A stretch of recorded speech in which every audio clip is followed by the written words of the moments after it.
agenda for today. Both the Food and Drug Administration and the public believe in a transparent process for information gathering and decision making. To ensure such transparency at the open public hearing session of the Advisory Committee meeting, FDA believes that it's important to understand the context of individuals' presentation. For this reason, FDA encourages you, the open public hearing speaker, at the beginning of your written or oral statement, to advise the committee of any financial relationship that you may have with the sponsor, its product, and if known, its direct competitors. For example, this financial information may include the sponsor's payment of your travel, lodging, or other expenses in connection with your attendance at the meeting. Likewise, FDA encourages you at the beginning of your statement to advise the committee if you do not have any such financial relationships. If you choose not to address this issue of financial relationships at the beginning of your statement, it will not preclude you from speaking. The FDA and this committee place great importance in the open public hearing process. The insights and comments provided can help the agency and this committee in their consideration of the issues before them. That said, in many instances and for many topics, there will be a variety of opinions. One of our goals today is for this open public hearing to be conducted in a fair and open way, where every participant is listened to carefully, treated with dignity, courtesy, and respect. Therefore, please speak only when recognized by the chair. Thank you for your cooperation.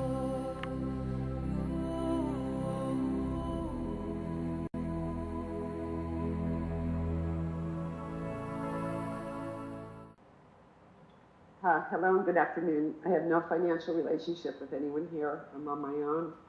I've been involved with the PKD Foundation for many years as I raise money for research. My name is Cathy Perkins and I have polycystic kidney disease. I had a 50% chance of inheriting this disease as my mother Belle and my grandmother Sarah both suffered from this disease and died of complications of kidney failure from PKD. My grandmother didn't even have a chance for dialysis in 1961. My mother was ill from 1972 to 1984. At the age of 50, she was deemed too old for a transplant. My mother had to experience many surgeries, failed shunts, comas, and hospitalizations, and she finally succumbed to the disease at the age of 61.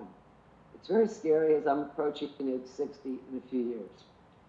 My mother was 50 years old and started dialysis because her kidneys were failing. At that time, age 16, I started getting IVP dye tests every 2 years, and the test came back negative until I reached 32. The one thing I will never forget is my mother's doctor telling me, the only way to stop this disease is not to have children. That's a difficult thing for a young woman to hear, that she should not have her own family. I never did have any children. In my family, the disease stops with me. In 1988, at age 32, I went in for a routine call, and for the first time I was given an ultrasound. The doctor said to me, "Don't worry, Cathy, it's been negative all this year, so let's just do this and put your mind at ease." In a minute, the doctor had tears in his eyes. "I don't know how to tell you this, but your kidneys are full of cysts." I was formally diagnosed with a disease that I had watched my mother suffer with for 11 years. I contacted my mother's doctor in California and was referred to KU Medical Center in Kansas City, where I lived, and I had a career in the sales industry selling baby furniture. In 1988, I just had a disease. In 1989, I experienced the first of several stays at the University of Kansas Hospital for severe kidney infections. The reality set in. I had the disease. I was so infected that I spent a week on IV antibiotics. The pain was so severe the doctors could not touch my kidneys without me screaming. My next stay in 1999 was for 10 days. My infection was so bad that had I not come into the hospital, I may not have lived. My biggest complication is pain for over 25 years now. The ultimate pain is when you have a cyst burst in your kidney. I've been on a fentanyl pain patch since 1999. I've gone through approximately 1,800 patches. I also take Percocet, and the patch isn't enough. I try to live as normal a life as I can. It's been so long I can't imagine what it would be like to be drug-free. This often limits my activities in my daily life. Sometimes the pain is so bad I find myself almost climbing the walls. Another complication in this stage of my disease is I can't take any anti-inflammatory medication. An Advil or two could put me in kidney failure. I have horrible arthritic pain in my hands and shoulder, and have just had a total knee replacement without any medication for inflammation. I suffer more because of PKD.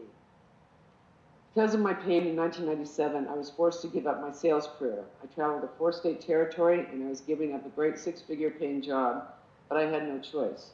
I never knew how the pain was going to be and could not take the chance of traveling somewhere and having an attack. I went on short-term disability then was denied long-term disability because I was being treated for a pre-existing condition, PKD. Discrimination is also a part of life I deal with. I have problems using handicapped parking and free boarding on airlines because I don't look sick. I'd been to an emergency room where my pain was so bad and I knew the only thing to help me was a pain injection. We waited in the room for an hour and a half with no care. My husband went out to get a nurse and was told, "We have real sick people here. She'll just have to wait."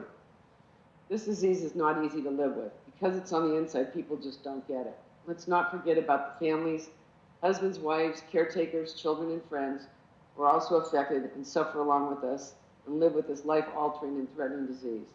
I don't know what I'd do without the love and understanding patience of my husband. He understands this disease, but hates what it does to me. I'd also like to see our grandchildren grow up. Now there's a chance that Tolvaptan may be able to help people with PKD by slowing the progression of the disease and helping the pain subside.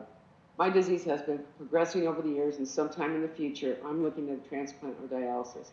I don't want this to be my only option. If there's a drug I can take to possibly lengthen that time, no matter how many blood tests it would take, I'll take it. Let's please work together and approve Tolvaptan so that this generation and those in the future will have a much better chance of living with this disease.